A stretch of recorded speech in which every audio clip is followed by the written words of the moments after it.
Hello there. Welcome to another mixed martial arts conversation for Sky Sports, looking ahead to UFC 272 this coming weekend in Las Vegas. Very pleased to say former UFC fighter Mark Weir joins us from his Gloucester home to look ahead to Colby, Covington against Jorge Masvidal. Mark, welcome along. How are you? How excited are you about this one? Yes, I'm looking forward to it. But also, I got a good card as well. They stacked it out for this one. They have to. Let's focus on the main event, though. No belt at stake, but do you feel that doesn't really matter in the context of this storyline and these two guys?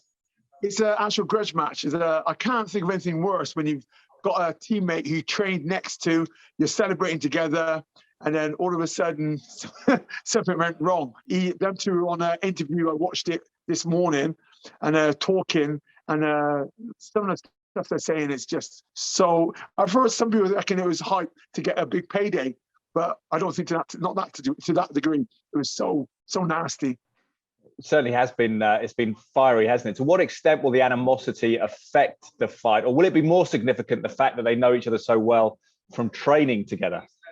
Yeah, well, they know what their weakness is and what their strengths are, because over a period of time, I have fighters myself, and 1, 2, 3 years, if they've got weakness, it's always there. It might get better, but all they get better at is disguising their weakness, but it's always evident. So I think they're each going to know what each person's weakness is. And if you remember, Colby Covington was brought in for the wrestling strength, and he learned his boxing skills off Jorge Masvidal's boxing coach. So where they know each other's strengths, they've also strengthened each other's weaknesses. So Masvidal, what he's done with his quick knockouts, they're quick, they're surprising. And even, when you look at some of the way that he knocks people out, he sort of lunges. He comes at you really fast and a small bursts, but they're not like really technical. Where Colby's more grinding and technical and wears you down and cardio for days, and he sets a pace you can't manage. Masvidal, what he does is he does small bursts and tries to catch you on the back foot. Remember, he's a street fighter. He's been doing this since his early teenage years. So he's still got that rawness in him. So I think that's why the two different skill sets. And Masvidal, like I said, is like when he's fighting, it's not, he likes the rawness of the fighting, going out there and trying to take someone out. That's interesting. Colby Covington, do you feel he doesn't get the recognition perhaps his ability deserves because of the personality, the bravado, the fact that he plays the heel, as the Americans say? Do you think that distracts us sometimes from his quality? Yeah, I watched another documentary on him talking about how he's used, he changed himself. He's going to get dropped. So then he became, he had to do something to stand out. So he started to put down the Brazilians and shout out and call people out and be nasty. He changed his persona so people turned heads and said, wow, you can't say that. All of a sudden now, butts on the seats, everyone will see him, either see him win or see him lose. And he's been really clever, but he's marketing himself. He's put himself, made it marketable. So he's done a clever job.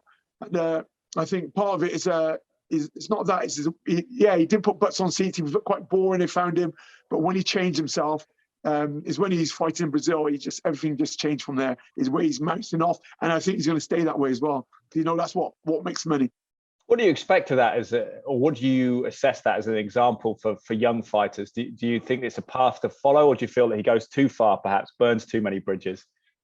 Well, the greatest person for it was back in boxing, Muhammad Ali, and they called him the mouse as well. He could chat, he could talk the talk and walk the walk. If you look at it, McGregor did a similar thing. That's what paid him so much money. He used to predict the rounds. And then once you start doing things like that, that's what people want to start seeing if you're going to keep getting it right. If you run off your mouth, can you back it up?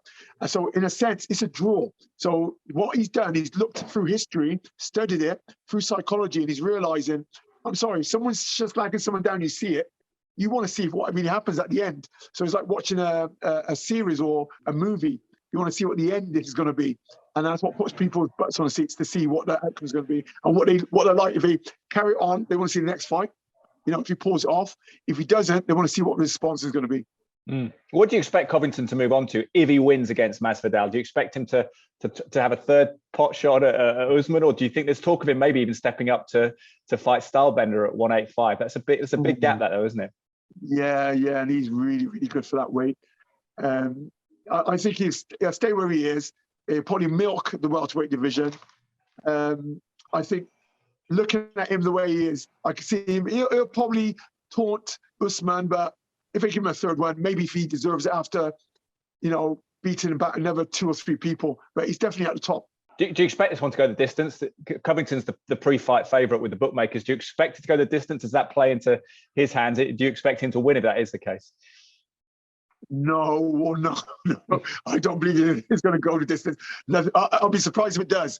I believe when they come out, they're going to, I don't know, stand toe-to-toe with him at one stage. They're going to try to get in his other face. The other thing what's is bad, what might gas one of them, is they're going to be probably talking to each other, mouthing at each other. Because they've got a lot of bad air and they've got a lot of build-up. They're going to get in each other's heads. It's whoever breaks, we can psych each other out. Masvidal talks about the sense of, I guess, the rivalry, but also the fact that he has so much attention and gravitas to him. He's got a big following. What do you think happens to him if he loses this fight? Do you think the fight offers are always going to be there? Should he reflect perhaps on not being able to kind of obtain the summit of the mountain, or do you expect him to fight on because, unlike other fighters with a losing streak, perhaps he'll still get those offers? I think what will carry him is, similar to myself. When you do something like outstanding quick knockout like that, people like the UFC will keep showreeling it. And people new upcoming, like teenagers turning 17, 18, 19, 20, they see that knockout and goes, who was that then? So they were always, if he was put him on, they would recognize who he was. And every time they put him on, even if you don't know who he was, you see the quick knockout and you want to know if you can do it again.